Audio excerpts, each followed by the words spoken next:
목회자도 그렇고 성도들도 그렇고 교회에 대해서 너무 모른다는 거예요. 알아도 오해를 하고 있다. 교회가 어떤 곳인지. 그게 잘 모르기 때문에 이 사역도 하나님께서 원하시는 방향으로 나가는 게 아니고 이 목회자 개인의 욕심이랄지 목회자의 개인의 어떤 그 욕망 이런 대로 이렇게 교회를 이끌고 나간다는 거예요. 그러니까 교회를 잘 모르는 데서 오는 무지다. 그 다음에 성도들도 이 교회라고 하는 이 유기체 살아있는 거거든요. 죽어있는 조직이 아닙니다. 교회는 살아있어요. 성령님께서 같이 함께 하시기 때문에 이 교회는 살아있는 유기체고 성령님께서 함께 하시고 또 이 교회 주인은 예수 그리스도고 교회 머리가 예수 그리스도이기 때문에 교회가 중요하다는 거예요. 그런데 이 목회자들과 성도들이 교회를 하나의 그 세상에 있는 하나의 단체처럼 이렇게 생각하고 그렇게 해서 이 성령님께서 이끌어 가시는 뜻대로 가는 게 아니고 그와 정반대로 가서 하나님께 영광이 되지 않는 그런 지금 그 현상이 일어나고 있는 것이 현대 교회의 모습이다 하는 것을 폴 워셔 목사님이 이미 10여 년 전에 말씀을 하셨어요. 우리 신학교에서도 이 동영상을 가지고서 끝까지 봤습니다. 신학생들이 다 모여서 동영상을 다 시청을 하고 거기에 대해서 이야기를 하고 이제 그랬는데 벌써 2010년도인가 아마 그랬을 거예요. 2009년도인가 제 기억에 그렇습니다. 그래서 오늘 제가 설교 제목을 중요한 건 교회다 이 바보들아 이렇게 한 건 바로 폴 워셔 목사님 7번째 고소 교회에 대한 무지에 들어있는 내용인데 자 그때 당시 그 빌 클린턴 이분이 이제 대통령 선거 기간에 선거 운동을 했대요. 근데 그때 내건 슬로건이 뭐냐면은 중요한 건 경제다 바보들아 이걸 슬로건을 내걸고 선거 운동을 했대요. 중요한 건 경제다 바보들아. 그러니까 빌 클린턴 이분이 이 경제에 대해서 자기가 확실하게 잘 이렇게 미국 경제를 잘 살려주겠다 하는 어떤 그런 메시지를 주기 위해서 이런 슬로건을 건 것 같아요. 근데 이 폴 워셔 목사님이 있었던 그 교회의 주 설교자고 장로님이었던 그분이 이 폴 워셔 목사님한테 하루는 와서 얘기를 하더래요. 목사님, 우리가 티셔츠를 엄청 많이 만듭시다. 그러면서 거기에다가 슬로건을 하나 씁시다. 그 슬로건이 뭐냐? 중요한 건 교회다 바보들아. 이걸 슬로건을 탁 써가지고 입고 다닙시다. 이렇게 얘기를 하더래요. 그래서 말하자면은 세상에서 이 교회보다도 더 중요하게 생각하고 교회보다 더 이렇게 목숨을 거는 그런 일들이 있다는 거예요. 그래서 그러면 안 된다. 이 교회가 가장 중요한 거다. 교회가 중요하다. 그래서 이 중요한 건 이 교회다 하는 티셔츠를 탁 만들어 가지고 입고 다니면서 교회의 좀 심각성, 교회의 중요성을 홍보합시다. 그렇게 얘기를 했대요. 그러면서 이제 이 폴 워셔 목사님이 목회자들과 교회가 이 교회 하나님께서 피값 주고 사신 그 교회를 잘 모른다는 거예요. 그러면서 교회에 대해서 쭉 이렇게 설명을 한 내용이 7번째 고소 내용인데, 자, 이 예수님의 교회, 이건 아름답고 때묻지 않는 아주 순결한 교회죠. 그래서 그 교회를 위해서 예수님께서 몸을 바쳐서 이 교회에게 생명을 주셨잖아요. 그래서 누군가가 사역을 위해서 생명을 내놓겠다 이렇게 결심을 했다면 교회를 위해서 그렇게 하라는 거예요. 교회는 건물이 아니잖아요. 그렇죠? 유기체예요. 우리 예수 믿는 사람들의 이게 모임이 교회예요. 이 모임이 중요하다는 거예요. 그러니까 지금 현대 교회는 하나의 지역교회예요. 지역교회. 유니버셜 처치가 아니고 지역에 있는 교회들이 중요한 거예요. 사도 바울의 에베소 교회, 그 다음에 갈라디아 교회, 로마 교회 이런 게 다 지역교회잖아요. 로컬 처치란 말이에요. 이 로컬 처치가 중요하다는 거예요. 이게 굉장히 중요하다. 이렇게 얘기를 합니다. 그래서 그 교회를 위해서 목숨을 바치고 싶으면 이렇게 얘기를 하는 겁니다. 자, 하나의 교회, 한 몸의 신자들, 지역의 성도들, 이 교회가 중요하기 때문에 그렇다는 거예요. 자, 여러분, 교회는 하나의 신비라고 그랬어요. 신비. 마태복음 16장 18절에 예수님의 제자들을 불러다 놓고 내가 누구냐 이렇게 물어봤을 때 대답을 했는데 베드로가 주는 그리스도시요 살아계신 하나님의 아들입니다. 이렇게 자기 신앙 고백을 했을 때 예수님께서 이 반석 위에 내가 내 교회를 세우겠다 이렇게 얘기를 했잖아요. 내 교회, 예수님의 교회. 그 교회가 뭐냐? 그 교회는 하나의 신비에 써 있었어요. 미스테리. 근데 그 신비가 뭐냐? 에베소서 3장 6절에 나와 있는 말씀처럼 복음으로 말미암아 이방인과 유대인이 그리스도 안에서 동료 상속자가 되는 거예요. 동료 상속을 받는 거예요. 같이. 이방인들도 같이. 유대인들만 받는 게 아니고 이방인들도 같이 받는 겁니다. 또 유대인은 제껴놓고 이방인만 또 상속자가 되는 것도 아니에요. 그것도 잘못된 거고 교회 신비 가운데는 한 몸이 되는 건데 한 상속을 받는데 이방인과 유대인이 같이 상속자가 된다는 거예요. 구약시대는 그 말도 안 되는 소리잖아요. 유대인들만 하나님의 자녀들이고 선택된 백성들이고 하나님께서 주시는 그 유업 또 하나님께서 주시는 영원한 천국 이건 유대인들만 받는 거예요. 절대 이방인이 받으면 안 되는 거예요. 그래서 요나라고 하는 사람도 어디 이방 쪽에 가서 복음 전하지를 않았잖아요. 그래서 다시스로 도망갔죠. 그렇죠? 다시스 맞죠? 다시스로 갔단 말이에요. 자기가 원래 그 하나님께서 가라고 한 데를 안 가고 그게 바로 뭐냐면 이방 지역이기 때문에 그래요. 이방 지역이기 때문에. 지금 이 예수님 당시에도 지금 사도행전 이때도 이방인들이 구원받는다는 건 상상도 못했어요. 상상을 못했어요. 근데 이것이 하나의 미스테리, 신비 가운데 있었다는 거예요.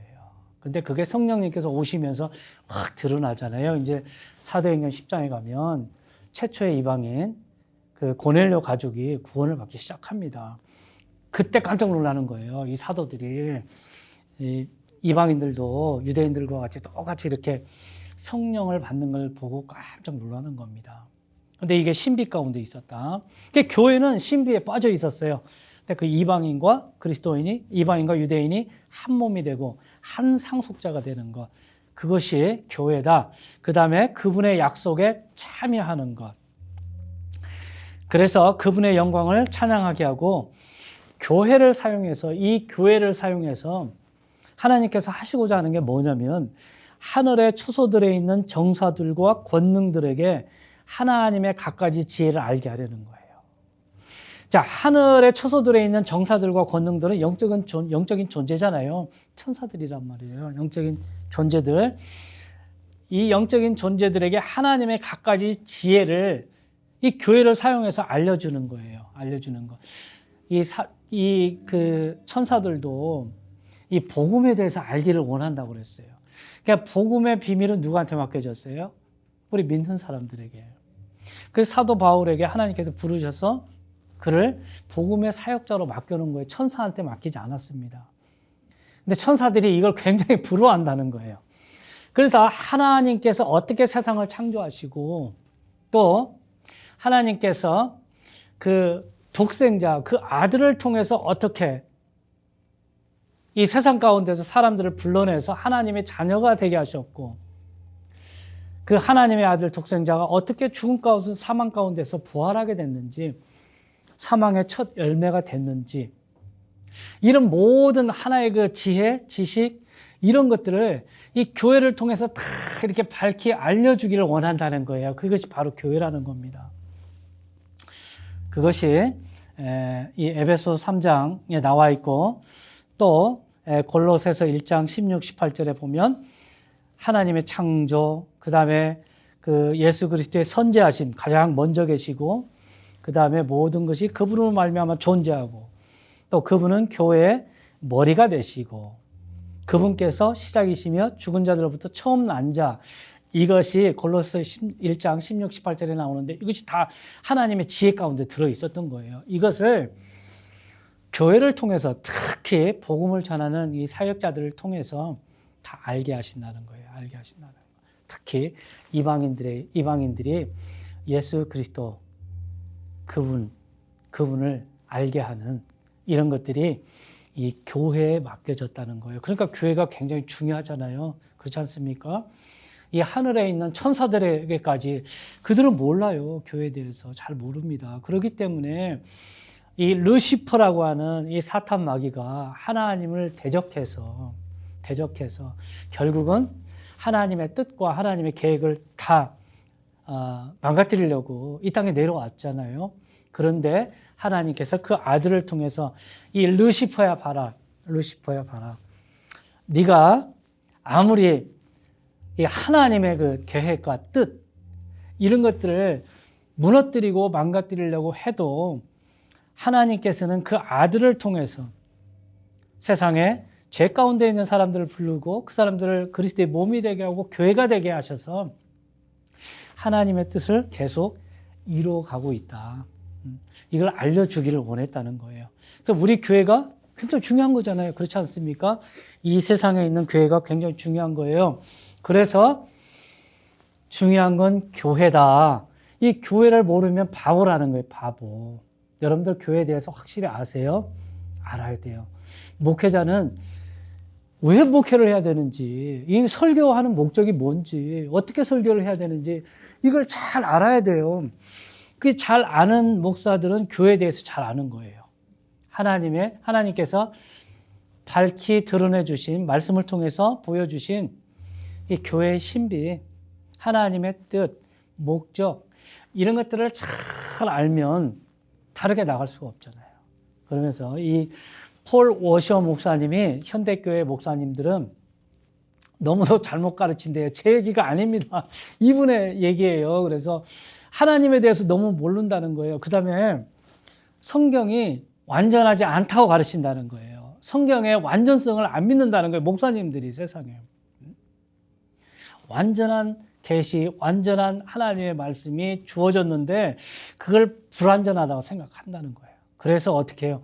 자꾸 심리학이 들어오고 철학이 들어오고 사회학이 자꾸 들어오는 거예요. 교회 안에.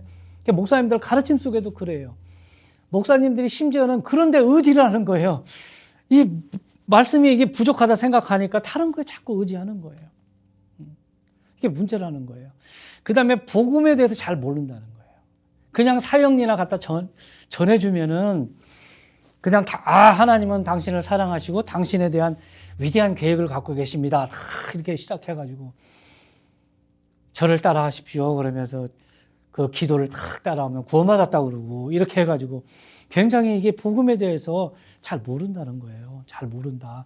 그래서 하나의 그 전도 이런 것들을 그 어떤 그 틀에 박힌 어떤 그런 걸 가지고서 딱 제시를 했을 때 그 사람이 이렇게 앵무새처럼 따라하고 또 기도도 이렇게 하고 그러면 구원받았다고 이렇게 딱 단정을 한다는 거예요. 그게 너무 잘못됐다는 거예요. 너무 잘못됐다. 이런 것들, 이것이 이제 그 현대 교회와 목사들을 향한 10가지 고소장 중에 들어 있습니다. 그 중에 7번째, 교회에 대해서 잘 모르고 있다. 여러분, 1517년? 그때 종교개혁이 일어났잖아요. 그렇죠? 1500년도. 맞지 않습니까? 16세기. 그때 종교개혁이 일어났을 때는 그 구원에 관한 거였어요. 구원. 그러니까 구원은 이렇게 인간이 어렵게 되는 건 복음을 통해서 이렇게 어렵게 되는 거지 하나의 율법이나 행위를 통해서 이렇게 어렵게 되는 게 아니다 하는 것을 마틴 루터가 로마서 1장 18절에 있는 말씀을 통해서 알게 됐잖아요. 그래서 구원에 관해서는 이 칭의에 관해서는 잘 이렇게 이 되돌려 왔는데 원래 복음대로 데려왔는데 가장 개혁이 안 된 데가 어디냐면 교회예요. 교회. 중요한 게 교회인데 구원이 중요하죠. 물론. 근데 이 교회에 대해서는 이 그 개혁자들이 그걸 잘 몰랐어요. 그래서 이 그 뭐 마틴 루터다, 캘빈이다 이런 사람들도 다 또 어디 출신이에요? 카톨릭 출신이잖아요. 신부였어요. 신부. 그래서 이 사람들도 뭐 유아 세례 같은 거 인정하고 뭐 그랬단 말이에요. 그래서 그들 하나의 그 신앙 그 체제 자체는 로마 카톨릭하고 그렇게 크게 다르지 않아요. 구원에 있어서는 칭의에 있어서는 완전히 자기네들이 이해를 하고 잘 알았지만은 그 카톨릭에서 완전히 벗어나지 못했다. 그러니까 교회에서는 아직 옛날 그 로마 카톨릭 천주교 거기에 머물러 있었다는 거예요. 그래서 그 아나베프티스트 재침례 교도들이 침례를 다시 받아야 된다. 진짜 신앙 고백 없이 하나의 그 교회에서 교회 회원권을 얻기 위해서 그냥 이렇게 받게 하는 그런 건 안 된다. 진짜 내 신앙 고백을 가지고서 다시 침례를 받아야 된다. 그래서 재침례, 그걸 아나베프티스트라고 그러거든요. 재침례를 받으라고 그랬는데 칼빈이나 이런 사람은 개혁주의자들을 이 사람들이 다 어떻게 해서 다 죽였거든요. 재침례 받으라고 하는 사람들. 그때는 그게 중요했어요. 침례가. 그래서 유아 세례를 인정한 거고 그 사람들은. 근데 이 재침례 교도들은 아니다. 유아 세례는 아니다. 내가 거듭난 다음에 침례를 받는 거다. 신자의 침례 이것을 주장하다가 많이 죽게 되었어요. 그게 바로 교회를 잘 모르니까 그래요. 교회 구원이 어떻게 이루어지는지 구원받는 사람들의 교회가 어떤 건지 잘 모르기 때문에 그렇다 하는 겁니다. 자, 오늘 본문 말씀에 보면 아나니아와 삽비라라고 하는 사람이 나옵니다. 이 사람들이 교회를 너무 모르는 거예요. 지금 사도행전 2장에 보면 오순절 성령님께서 오신 다음에 베드로가 한번 나가서 외치니까 3,000명이 구원을 받았습니다. 예루살렘에서. 이 사람들이 교회란 말이에요. 예수 믿는 사람들이니까. 3,000명이 구원을 받고 그 다음에 바로 어떤 사건이 일어나냐면 안진뱅이 날 때부터 걷지 못하는 그 안진뱅이가 일어나는 사건이 일어나잖아요. 그게 성령님이 역사하시는 거거든요. 그러니까 교회를 자꾸 확장시키려고 성령님께서 그 하나의 그 성령의 쭉 나가심 계획 가운데 딱 있었는데 그 가운데서 바로 그것이 안전뱅이가 일어나는 사건이 일어났어요. 그걸 통해서 이제 유대인들이 핍박을 하고 막 이렇게 하니까 베드로가 또 두 번째 설교를 하는 거죠. 두 번째 설교를 해서 몇 명이 돌아왔냐? 5,000명이 돌아왔단 말이에요. 그럼 예루살렘에 지금 8,000명이나 됐단 말이에요. 예수 믿는 사람들이. 교회가. 자, 8,000명이 되는 큰 진짜 메가처치가 됐는데 이 메가처치가 돼서 이 성령님께서 계속해서 이 사도들을 통해서 하나님의 교회가 자꾸 이렇게 확장이 되기를 원하시는 겁니다. 자, 그러는 가운데 이 사도행전 이 4장 이 끝부분에 보면은 32절부터 여기에 보면은 어떤 얘기가 나오냐면 이 모든 믿는 사람들이 자기가 가지고 있는 모든 소유를 다 팔아가지고 사도들 앞에 딱 놓는 거예요. 그래서 사도들 앞에 놓아서 그 물질을 가지고 돈을 가지고 모든 믿는 사람들이 다 공유하는 거예요. 공유하고 부족함이 없도록 이렇게 다 섬기고 구제하고 다 그렇게 했어요. 이 초대교회 때 당시의 상황이에요. 지금은 그렇지 않습니다. 그래서 어떤 목사님들이 이런 거 보고 우리도 그렇게 합시다. 다 팝시다. 응? 그렇게 하시는 목사님들이 있는데 그렇게 하면 안 되는 거죠. 지금은 그렇지 않습니까? 그때 당시에 일어난 일이었어요. 성령님께서 막 교회를 확장해 나가는 그 과정에 있었을 때, 그 다음에 이때 당시에 이 사도들은 예수님께서 곧 오신다 이렇게 생각을 했어요. 곧 오신다. 그러니까 내가 가지고 있는 소유물 이런 게 그렇게 중요하지 않잖아요. 예수님이 곧 오실 텐데, 그럼 우리가 예수님의 그 재림을 통해서 다시 영원한 그 천국에 가서 하나님과 예수님과 같이 살 텐데 이 땅에 소유물이 뭔 필요가 있나. 그렇게 생각을 하고는 이 사도들이 다 자기들의 땅을 다 또 밭을 다 팔아서 사도들 그 발 앞에 다 갖다 놨습니다. 그 중에 대표적인 사건이 뭐냐면은 이 그 키프로스 지방 출신의 그 요세라고 하는 그 레이 사람에게 바나바라는 이름을 주었어요. 바나바 여러분 사도 바울과 바나바 나오잖아요. 그 바나바예요. 믿음이 충만한 사람인데 이 바나바라고 하는 이름을 주었어요. 근데 이것을 이제 이 바나바라고 하는 사람이 아마도 이 예루살렘 교회에 아마 좋은 아주 높은 위치에 올라갔던 것 같아요. 어떤 이런 일들을 통해서. 그러니까 사도들이 이 키프로스 지방 출신의 요새 이 사람을 바나바라는 이름까지 지어주지 않았겠어요. 위로의 사람, 이 사람은 우리를 위로해 주는구나. 응? 이렇게 어려운 상황에. 그래서 위로의 사람이라고 하는 바나바라는 이름을 지어준 걸 보면 아마 그때 당시 이 바나바가 이 교회, 예루살렘 교회에 이렇게 높은 위치에 올라가지 않았는가. 그렇게 보여집니다.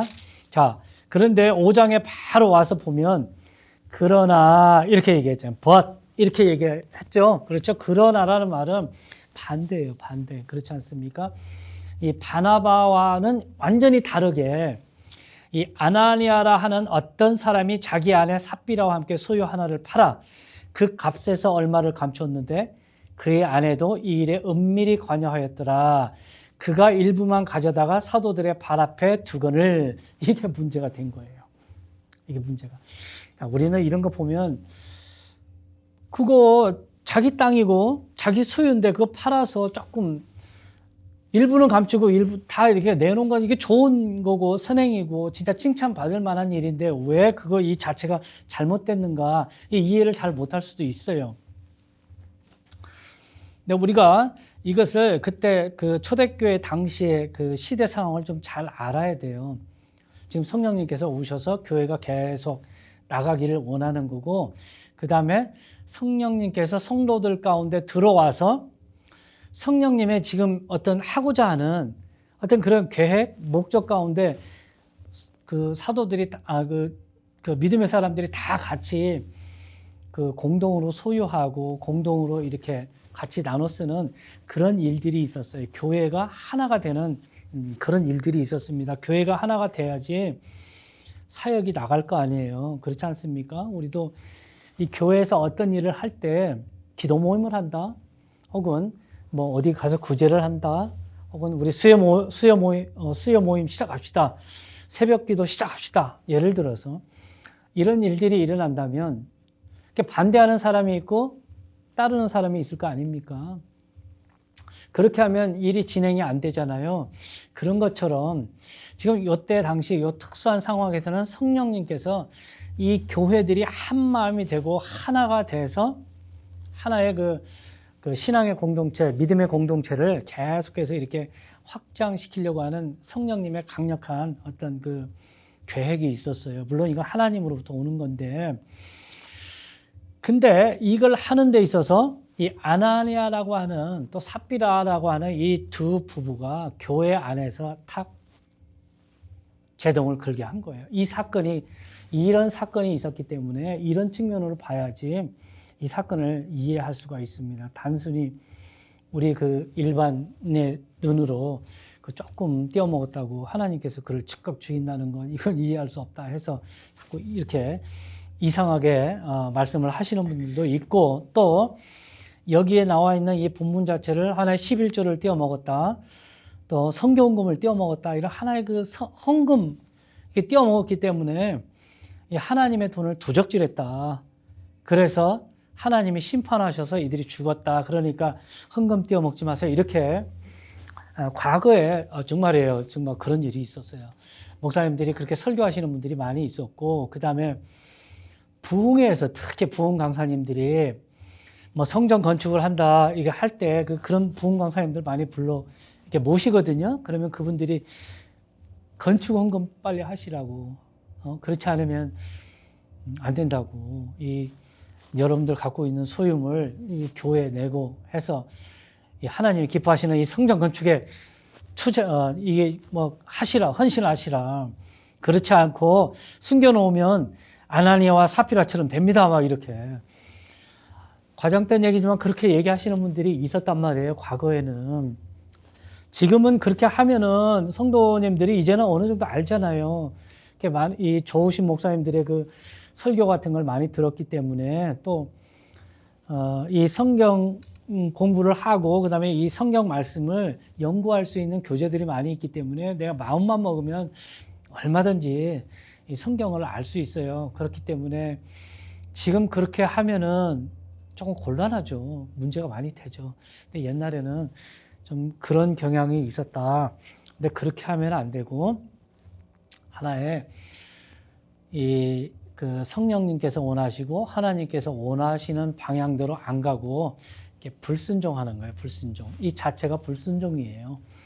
이렇게 내놓기를 하나님께서는 바라셨지만 이게 하나의 어떤 그 강제성을 띈다거나 그렇게 안 하면 죽인다거나 그런 게 아닙니다.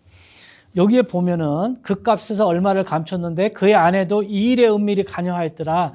그가 일부만 가져다가 사도들의 발 앞에 두거늘 3, 4절 한번 보세요. 베드로가 이르되 아나니아야 어찌하여 사탄이 내 마음에 가득 차서 내가 성령님께 거짓말을 하고 땅값에 얼마를 감추었느냐. 성령님께 거짓말을 했다는 거예요. 근데 성령님께 거짓말을 한 이유가 뭐냐. 사탄이 내 마음에 가득 찼다는 거예요. 거짓말하기 전에 먼저 사탄이 가득 찼다는 거예요. 그러면서 땅이 남아 있을 때에도 내 것이 아니었느냐. 그것을 판 뒤에도 내 마음대로 할 수 있지 아니하였느냐. 내가 어찌하여 이 일을 내 마음속에 품었느냐. 내가 사람들에게 거짓말을 하지 아니하고 하나님께 하였도다. 자기 땅이기 때문에 팔지 않아도 돼요. 또 팔았어도 교회에 안 내놔도 되는 거예요. 안 내놔도 되는 거예요. 그냥 자기가 팔고 그냥 갖고 있으면 아무 문제가 없어요. 그런데 이 사람이 이 아나니아와 삽비라가 이걸 팔아가지고는 이 바나바라고 하는 사람, 이 위로의 사람처럼 자기가 좀 되고 싶었던 것 같아요. 그렇게 해가지고 자기도 교회에 헌신하는 하나의 그 신용을 내고 높은 사람이 되고자 하는 하나의 탐욕, 욕망, 위선 이런 것들이 교회에 있었던 것 같아요. 성령님은 그런 거 원치 않잖아요.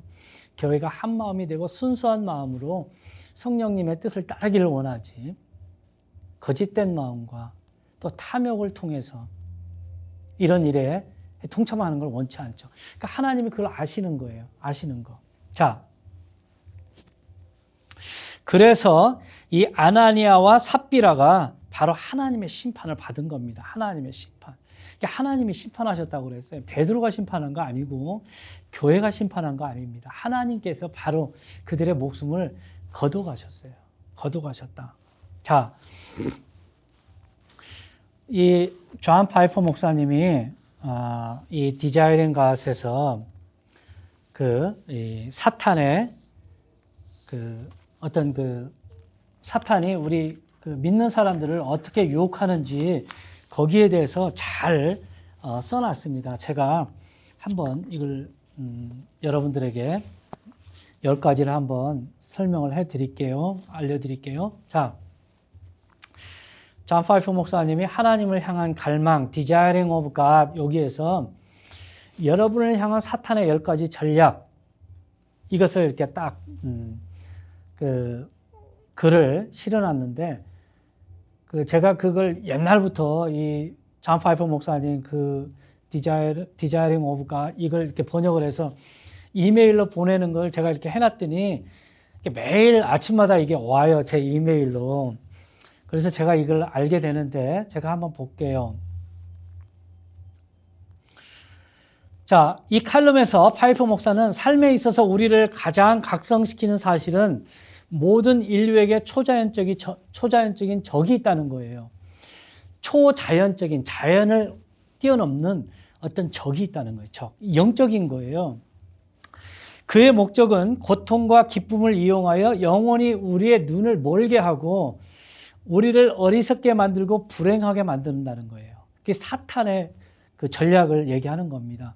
성경은 그를 마귀 그리고 사탄, 전 세계를 속이는 자, 참소자, 세상의 주관자, 이 세상의 신이라고 표현하면서 말문을 열었다. 자, 파이퍼 목사는 그는 우는 사자와 같이 삼킬 자를 찾는 우리의 대적. 자, 베드로전서 5장 8절에 우는 사자와 같이 우리를 삼킬 자를 찾는 우리의 대적이라고 그랬어요. 그러나 가장 끔찍하고 원치 않는 구속 가운데 이 세상은 공중 권세 잡은 자, 곧 지금 불순종의 아들들 가운데 역사하는 영을 따르고 있죠. 사탄의 영을 따르고 있는 거예요. 이 세상 믿지 않는 사람들은. 사탄의 길은 분명히 파멸이고 사탄은 가능한 한 많은 이들을 자신의 길로 끌고 가려고 최선을 다하고 있다고 했습니다. 지금 이 시간에도 여러분들 사탄이 우리를 이렇게 집어삼키려고 어떻게든지 우리의 환경과 우리의 안에 있는 안 좋은 마음을 통해서 우리를 자꾸 이렇게 넘어뜨리려고 이렇게 유혹을 하고 있어요. 그게 하나의 영적인 대적자들이 하는 짓이거든요. 그러니까 우리가 넘어지고 안 넘어지고는 나한테 달려 있는 거예요, 나한테.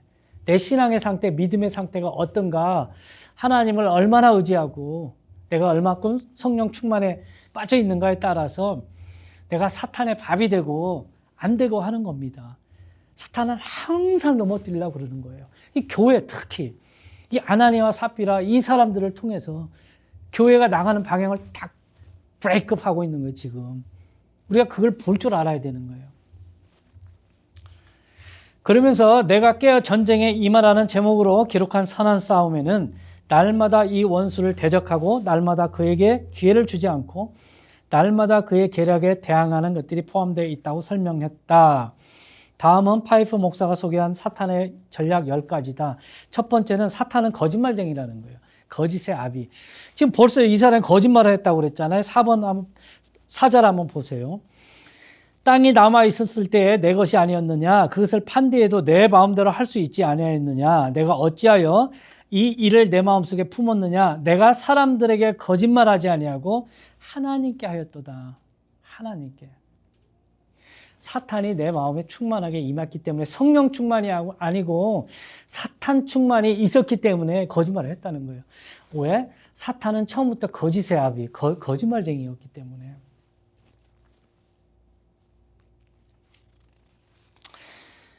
이 사탄이 창세기 3장에 처음 나타나서 아담과 이브를 유혹하잖아요. 선악과 따먹지 말라고 그랬느냐? 진짜 하나님께서 그렇게 얘기했느냐? 그렇지 않다.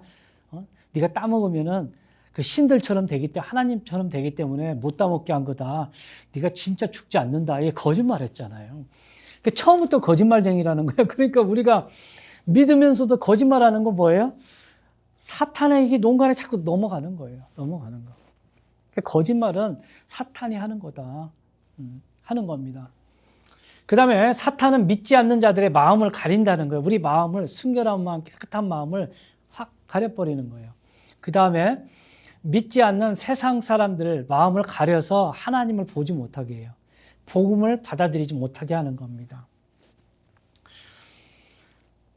고린도후서 4장 4절 보면 이 세상의 신은 믿지 않는 자들의 마음을 가리우고 그리스도의 영광의 복음의 빛을 보지 못하게 하는 거예요. 빛을 못 보게 하는 거예요. 참 빛이 이 세상에 왔는데 그걸 못 보게 한다는 거예요.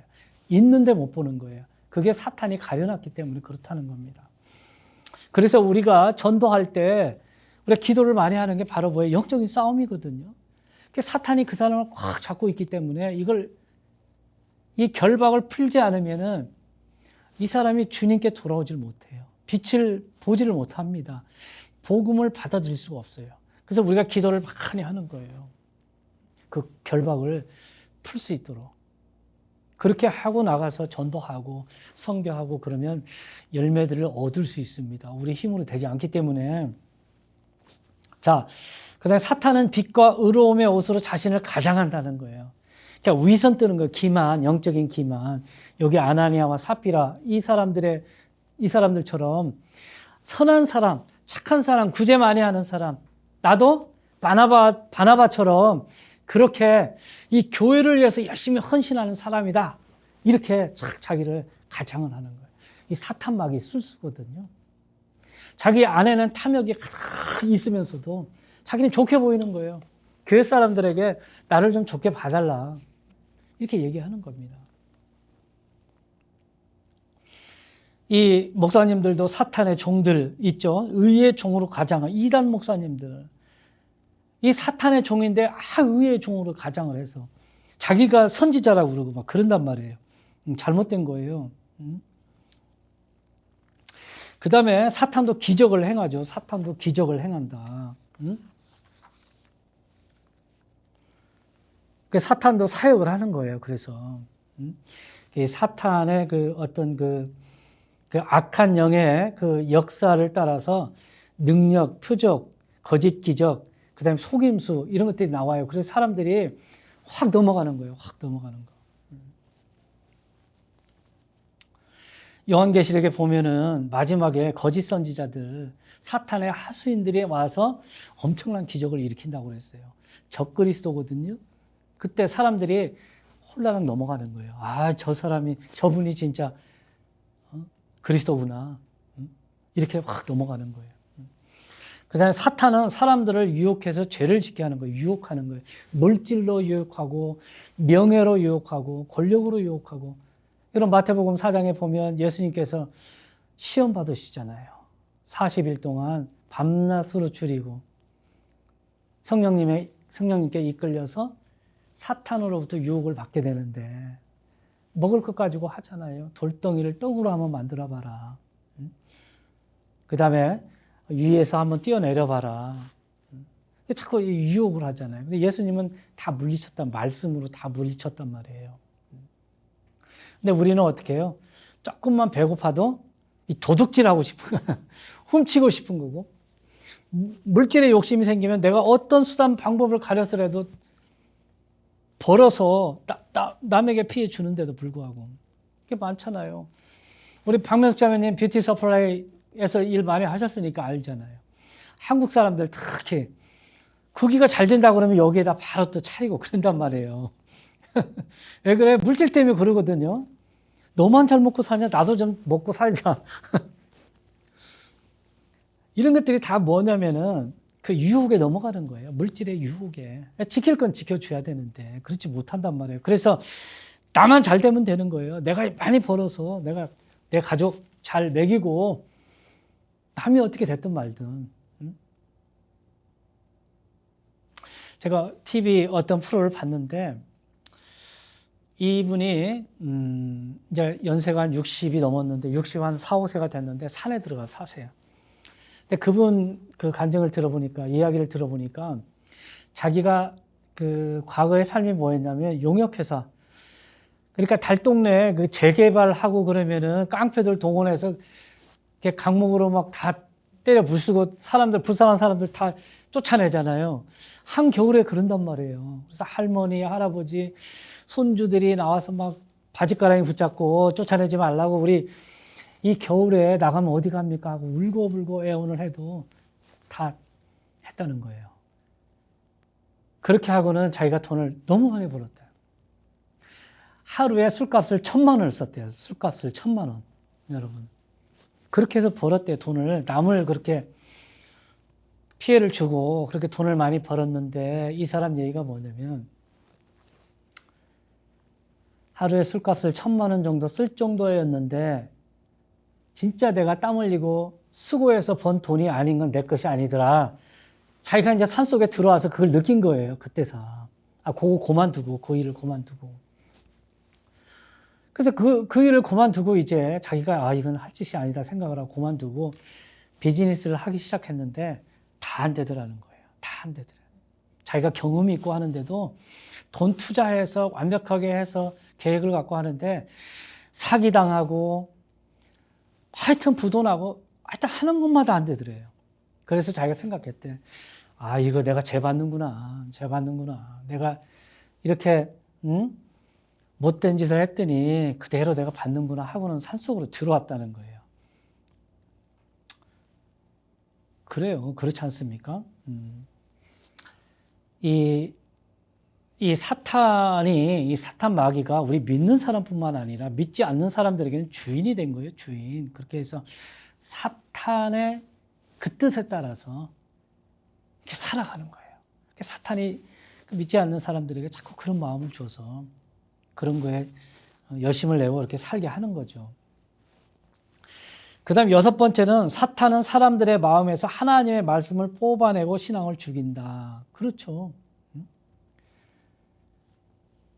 그 마가복음 4장 1절 9절에 보면 씨 뿌리는 그 비유가 나오잖아요. 그 중에 보면은 그 하나님의 말씀이 땅에 뿌려지는데 일부 씨앗은 길가에 뿌려져서 새들이 먹어버리고 그 다음에 15절에 보면 말씀이 길가에 뿌려졌다는 것은 그 말씀을 들었을 때 사단이 즉시 와서 저희에게 뿌려온 말씀을 빼앗는 것이라고 그랬어요.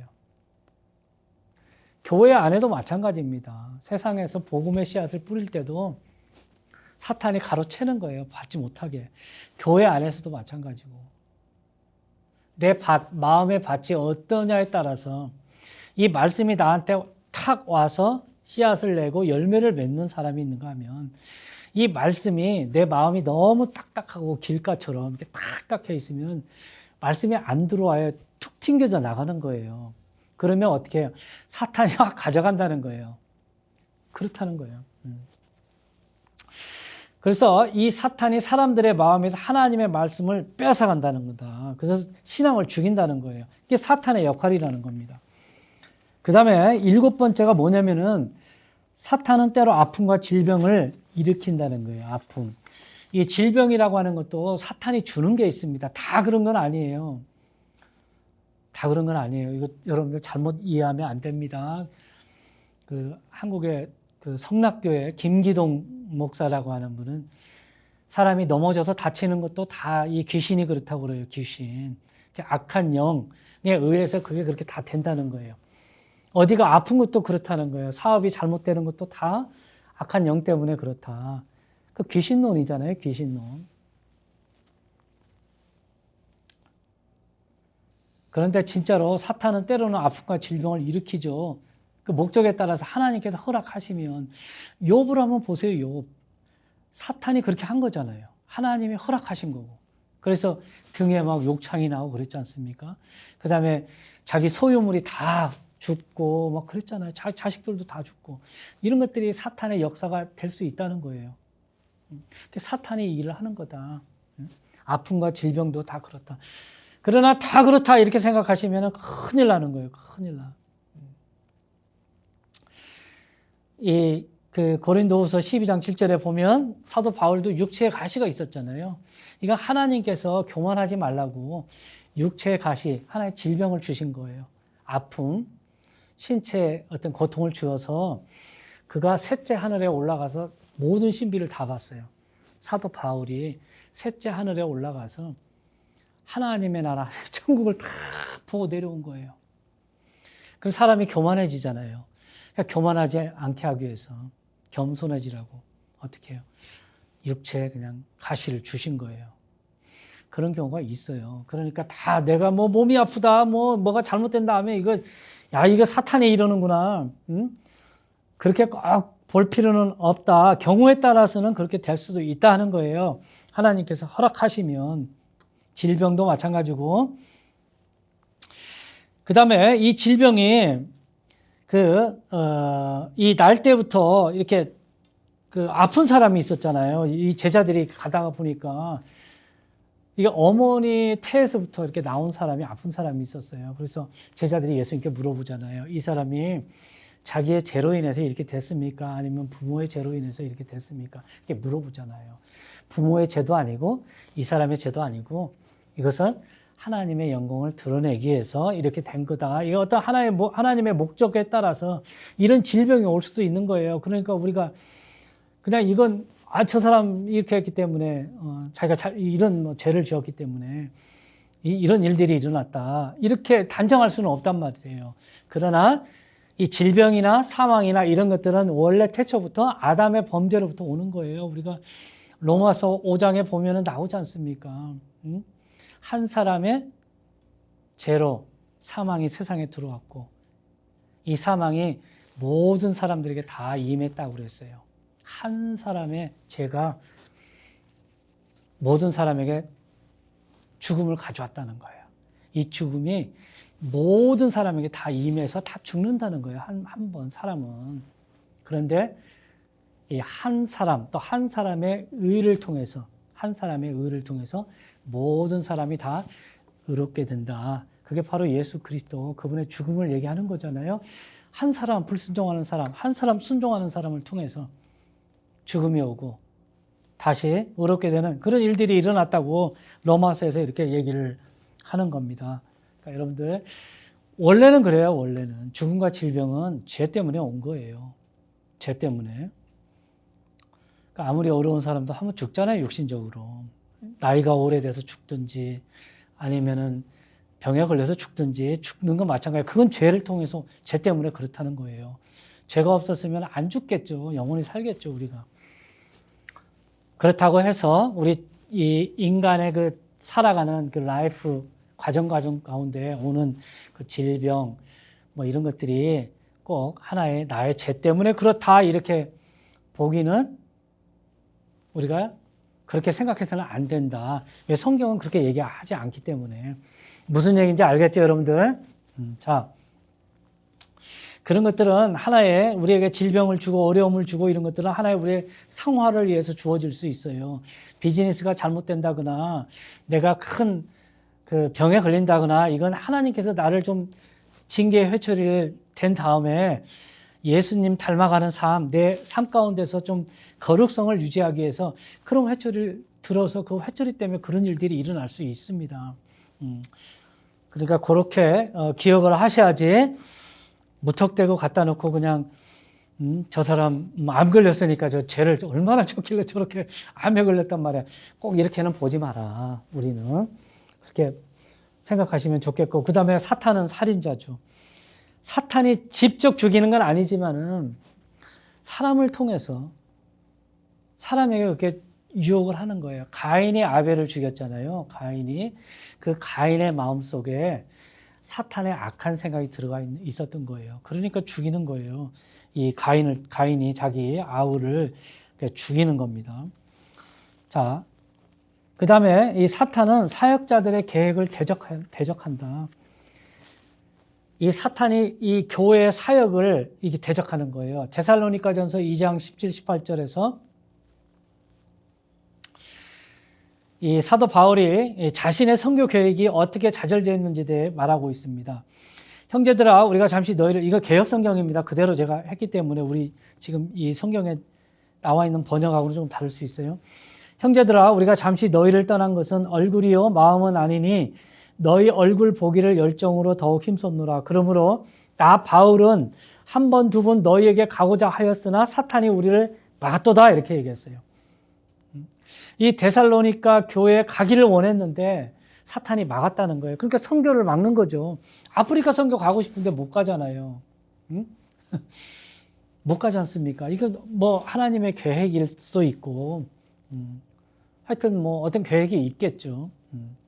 그러나 사도 바울은 분명히 이 교회 사역이랄지 사역자들의 어떤 하나님을 교회의 그 사역을 하는 데 있어서 분명히 대적한다는 거예요. 분명해요. 교회가 성장하려고 그러고 교회가 더 하나님 일에 열심을 내려고 그러면 반드시 대적을 하는 거예요. 사탄이 하는 거예요. 사탄. 그렇게 해서 이 교회가 자꾸 이렇게 하나님의 사역을 못하게 하고 뭐 선교, 전도, 구제, 뭐 기도 모임 뭐 다 마찬가지예요. 그렇다고 해서 기도 모임 다 안 나가겠습니다. 그러면 저 사탄한테 저거 완전 저렇게 됐네. 그렇게 정죄를 하지 마세요. 자, 어쨌든 이 사탄이라고 하는 건 그렇다는 거예요. 그 교회 사역자들의 사역, 하여튼 이런 것들을 대적하는 것이 사탄이다. 오늘 이 사도행전 5장에 나와 있는 아나니아와 삽비라를 통해서 지금 교회를 대적하는 거예요. 성령님을 대적하는 게 사탄이다. 사탄은 하나님 앞에서 신자들을 고소하는 거예요. 저 사람 죄 지었습니다. 저 사람이 그렇게 거룩한 사람이 아닙니다. 욥을 고소했잖아요. 하나님 앞에서. 아유, 하나님 당신이 한번 저 욥이라는 사람 이 울타리를 쳐놓은 걸 한번 걷어보세요. 한번. 욥이 진짜로 저렇게 어려움이 왔을 때 자식이 다 죽어나가고 자기가 그렇게 병에 걸려서 죽을 때도 하나님을 신뢰하는지 하나님을 경외하는지 아마 하나님께서 그 울타리 그 방어벽을 확 걷어내면 하나님을 저주하고 떠날 겁니다. 이게 고소하는 거예요. 거짓말로 이렇게 자꾸. 이게 사탄의 역할이다. 그러니까 교회를 비방하고 성도들을 비방하고 이렇게 하는 건 사탄의 일을 하는 거예요. 우리가 마찬가지고 목회자도 마찬가지고. 이렇게 조심해야 된다.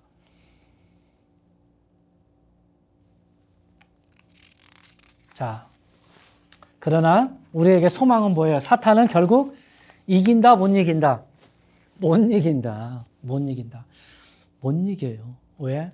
우리 안에 성령님이 계시고 하나님께서 함께 하시기 때문에. 어떻게 사탄이 우리의 창조자시고 만물의 주인 되시고 왕 되신 하나님을 이길 수 있단 말입니까? 못 이기는 거예요. 결국은 쓰러지는데 우리가 하나님을 향한 믿음 그게 얼마만큼 있느냐에 따라서 우리가 이기고 지고 하는 거예요. 그 환경 그것만 바라보면 우리는 지게 돼 있어. 사탄한테 지게 돼 있다. 자, 요한일서 3장 8. 이게 보면 죄를 짓는 자는 마귀에게 속하나니 마귀는 처음부터 범죄합니다. 하나님의 아들이 나타나신 것은 마귀의 일을 멸하려 하심이라. 히브리서 2장 14절에도 보면 자녀들은 혈육에 함께 속하였음에 그도 또한 한 모양으로 혈육에 함께 속하심은 사망으로 말미암아 사망의 세력을 잡은 자 곧 마귀를 없이 하시며, 이렇게 얘기하고 마가복음 3장 27절에 보면 사람이 먼저 강한 자를 결박지 않고는 그 강한 자의 집에 들어가 세간을 늑달지 못하리니 결박한 후에야 그 집을 늑달하리라. 예수님께서 그 기적을 일으켰을 때, 야, 이 바리새인들이나 이 사람들이 와서 저거 귀신의 왕, 마귀의 왕, 바알세불의 힘을 얻어서 저렇게 된다, 이렇게 얘기를 하잖아요. 그때 이 예수님께서 얘기를 하는 거예요. 자, 이게 사탄의 역할이라고 이렇게 얘기를 하고 있습니다. 그러니까 우리와 이렇게 싸우는 어떤 큰 대적, 이 사탄이 있다는 것을 항상 잊어서는 안 돼요. 그 사탄은 어떻게 해서든지 우리를 사용해서 교회를 대적하게 하고 또 이를 방해하게 하고 교회 성도들을 오해시키려고 이렇게 노력하는 거예요. 그게 사탄의 주 목적입니다. 주 목적이에요. 그것에 속아 넘어가면 안 되는 거예요. 근데 이 아나니아와 이 삽비라 이 두 부부가 자기들에게 탐욕이 있다는 것을 사탄이 너무 잘 알아요. 이 영적인 존재이기 때문에 어떤 사람이 교회를 불만을 갖고 어떤 사람이 교회를 대적하고 있는지 너무 잘 아는 거예요. 너무 잘 알아. 그래서 교회가 중요하다. 이 바보들아, 응? 교회 중요한 거예요. 여러분들 교회에서 신앙생활 잘 못하면 가정도 불행하잖아요, 솔직히. 또 가정이 불행하면 또 교회도 불행한 거예요. 그게 다 가정과 교회 다 사탄이 그렇게 농간을 부리는 겁니다. 그런데 우리가 그 고린도전서 10장에 보면 이런 말씀이 있어요. 고린도전서 10장 제가 한번 볼게요. 고린도전서 10장에 보면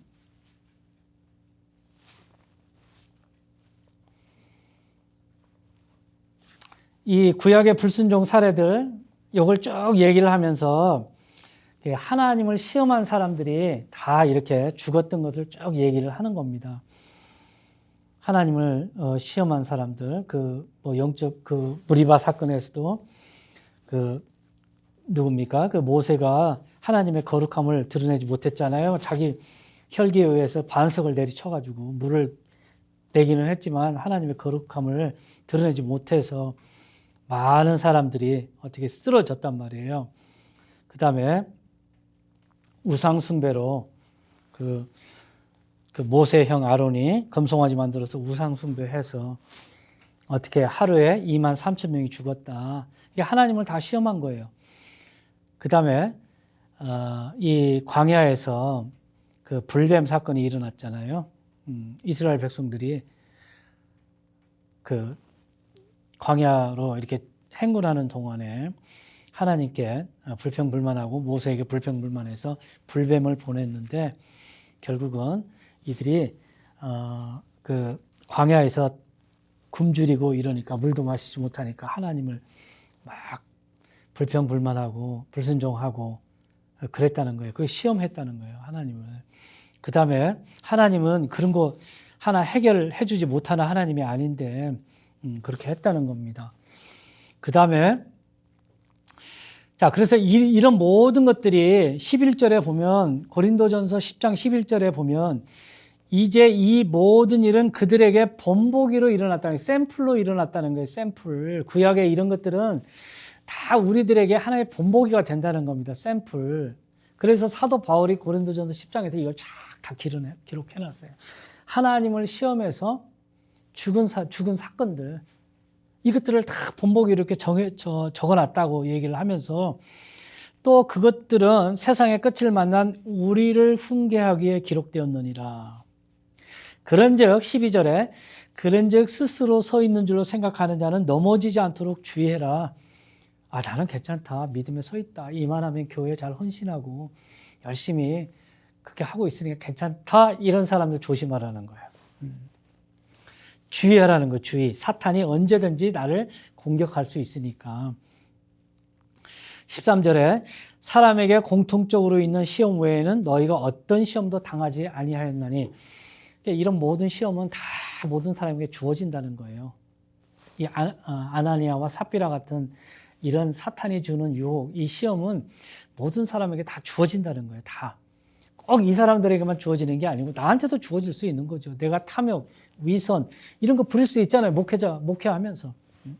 나는 실질적으로 그 정도 안 되는 목회자인데 허세 부리고 사람들 앞에 가서 높이 되려고 그러고 하나님의 말씀을 제대로 선포하지 못하고 하나님이 성령님이 원하시는 대로 가르치지도 않고 이렇게 하면서 나는 대단한 목사이냐, 좋은 목사이냐 이렇게 할 수 있잖아요.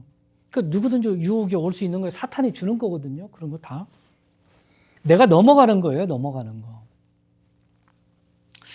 사람에게 공통적으로 있는 시험 외에는 너희가 어떤 시험도 당하지 아니하였나니, 그러니까 모든 사람에게 주어지는 시험 외에 다른 어떤 특별한 시험이 없다는 거예요. 다 당할 수 있는 시험만 허락이 된다는 겁니다.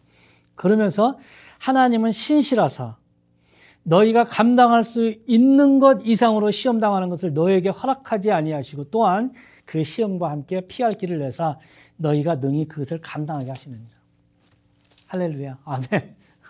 아멘. 감당할 수 있는 거 주신다는 거예요. 하나님께서 허락하시는 건 감당할 수 있는 거. 감당이 안 되는 걸 어떻게 허락이 돼요? 뻔히 넘어질 거 알면서. 그러면 하나님이 불의하신 거지. 그렇지 않습니까? 우리 조셉에게 감당할 수 없는 거 내가 주면서 하라고 그러놓고 못하면은 혼내면은 아버지가 이게 나쁜 아버지지 좋은 아버지가 될 수 없잖아요. 네가 할 수 있는 거니까 내가 주는 거예요. 너에게 허락하지 아니하시고 또한 그 시험과 함께 피할 길도 준다는 거예요. 피할 길. 내사 너희가 능히 그것을 감당하게 하시니라. 하나님께서는 길을 주세요. 방법을 일러 주시는 겁니다. 지금 이게 오늘 이 아나니아와 삽비라가 이거 보세요. 사도 바울이 베드로가 이르되 아나니아야 어찌하여 사탄이 내 마음에 가득 차서 내가 성령님께 거짓말을 하고 땅값에 얼마를 감추었느냐. 땅이 남아있을 때 내 것이 아니었느냐. 그것을 판 뒤에도 내 마음대로 할 수 있지 아니하였느냐. 내가 어찌하여 이 일을 내 마음속에 품었느냐. 내가 사람들에게 거짓말하지 아니하고 하나님께 하였도다 하니 확 쓰러졌는데, 자, 사도 베드로가 이렇게 얘기를 했다면 죄송합니다. 제가 사실은 너무 아까웠습니다. 또 내가 바나바처럼 좀 그런 사람이 되고 싶었습니다. 내 욕심이 과했습니다. 잘못했습니다. 용서해 주세요. 이렇게 얘기할 수 있단 말이에요. 그렇잖아요.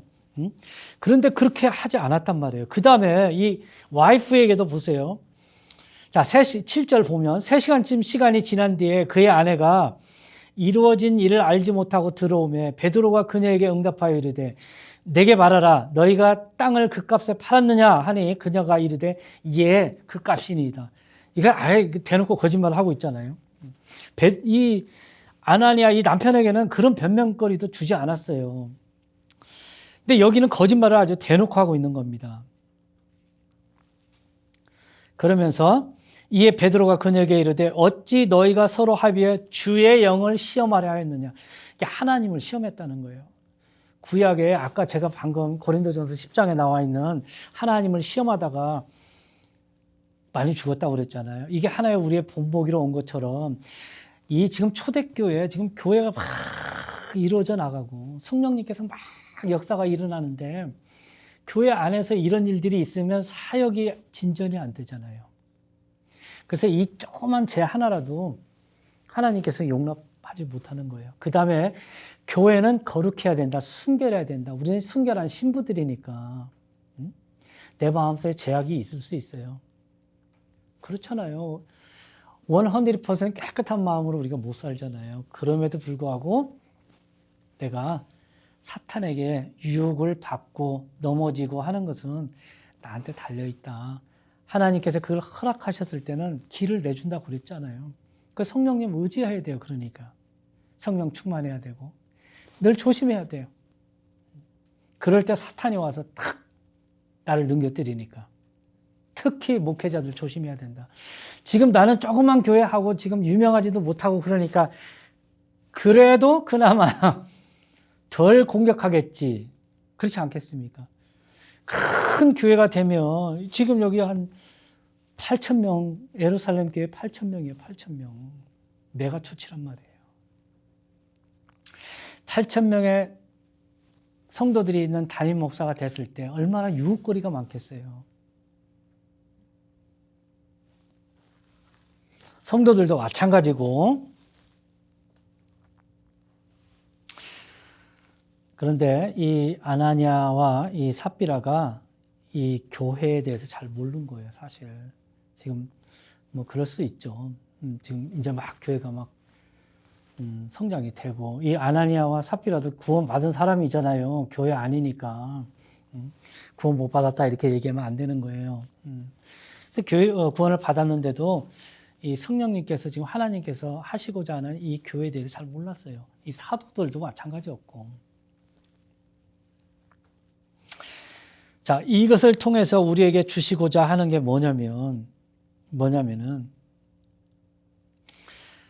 이 교회라고 하는 건 우리가 가볍게 여기는 곳이 아니다. 조그만 교회지만, 조그만 사람들이 모여서 예배 드리고 하는 거지만, 이걸 통해서 하나님의 영광 받으시고, 사람이 많든 적든 상관없이 하나님께서는 이곳에서 신실하게 예배하는 그 예배를 받으신다. 그 다음에 교회라고 하는 건 이 그리스도의 몸이고 그리스도가 머리가 되기 때문에 이 하나님의 그 그리스도의 그 목적에 따라서 이렇게 사역자도 마찬가지고 성도들도 마찬가지고 거기에 뜻을 정해서 비록 그게 부당한 것 같아도 내가 그게 이렇게 따라가는 거다. 특히 사역자는 특히 잘해야 된다. 특히 욕심대로 자기의 그 명예나 이런 것들을 세우기 위해서 성도들을 이렇게 잘못된 불의로 이렇게 이끌어가면 안 된다 하는 거예요. 안 된다. 그렇게 하면은 사탄 마귀의 밥이 된다. 목회자가 중요해, 사실은. 성도님들은 정말 열심히 아주 그렇잖아요, 교회에서. 힘이 닿는 대로. 목회자들이 그렇게 잘 못해요. 잘 못해요. 그래서 폴 와셔 목사님이 교회와 목회자들을 향한 10가지 고소장을 하나님께 제출을 했어요. 재판 좀 해주세요, 이 사람들. 목사들. 본인을 포함해서 잘못된 것들 없어지게. 교회가 무엇인지 교회의 소중함을 잘 알면 목회자는 바르게 나갈 수밖에 없어요. 하나님을 두려워하고 그러면은 바르게 가르치고 또 해야 할 바를 분명히 알아요. 그런데 이 목회라고 하는 것을 잘 모르면, 교회라고 하는 걸 잘 모르면 그냥 뭐 주일날 와서 예배드리고 수요일날 수요 예배하고 새벽기도 하고 땡.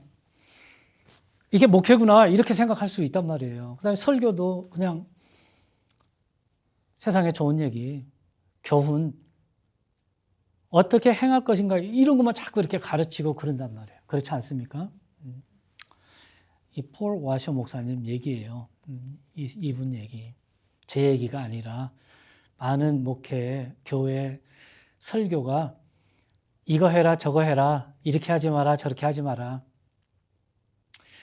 세상에 좋은 교훈들 다 갖다 넣어준다는 거예요. 교회가 뭔지도 가르치지도 않고 복음이 뭔지 가르치지도 않고 죄에 대해서 얘기하지도 않고 그런다는 거예요. 이거 고소했어요, 이분이.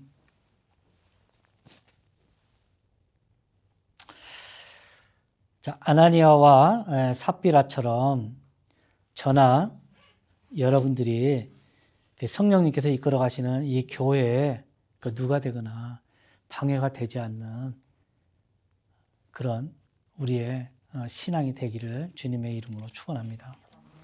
하나님 아버지, 오늘 말씀을 통해서 저희들에게 우리가 이 교회를 어떻게 생각할 것인지, 교회를 향한 우리의 믿음은 또 신앙생활은 어떠해야 되는지 오늘 말씀을 통해서 배웠습니다. 우리들은 연약해서 언제든지 그 마귀에게 넘어갈 수 있는 그런 환경에 노출되고 그 죄악 가운데 빠져 있을 수 있습니다. 그럴 때 우리는 교회의 누가 되고 하나님의 사역에 방해가 되는 그 방해꾼이 되는 겁니다. 아나니아와 삽비라처럼 우리가 교회 안에서 교회 공동체를 깨는 또 성령님의 사역을 깨는 그런 믿음의 사람들이 되지 않게 하시고 우리 곁에서 늘 도와주시고 우리에게 힘을 주시는 예수 그리스도 우리의 믿음의 창시자요. 우리를 구원해 주신 우리를 도와주시는 그 예수 그리스도를 굳게 붙잡고 마귀의 유혹을 이겨내는 저희의 삶이 될 수 있도록 성령님 도와주시옵소서. 이번 한 주간도 세상 가운데 살면서 성령님을 의지하기 원합니다. 성령 충만한 삶을 살기 원합니다. 예수 그리스도의 이름을 드러내기 원하오니 또 그렇게 살겠사오니 성령님 도와주시옵소서. 이 교회를 향한 하나님의 그 열심, 교회를 향한 하나님의 그 높은 계획을 저희들이 잘 이루어 나가서 하나님께 영광을 돌리는 우리 개인 한 사람 한 사람의 삶이 되게 하시고 그런 가정이 될 수 있도록 인도해 주시옵소서. 감사드리며 주 예수 그리스도 이름으로 기도하옵나이다. 아멘.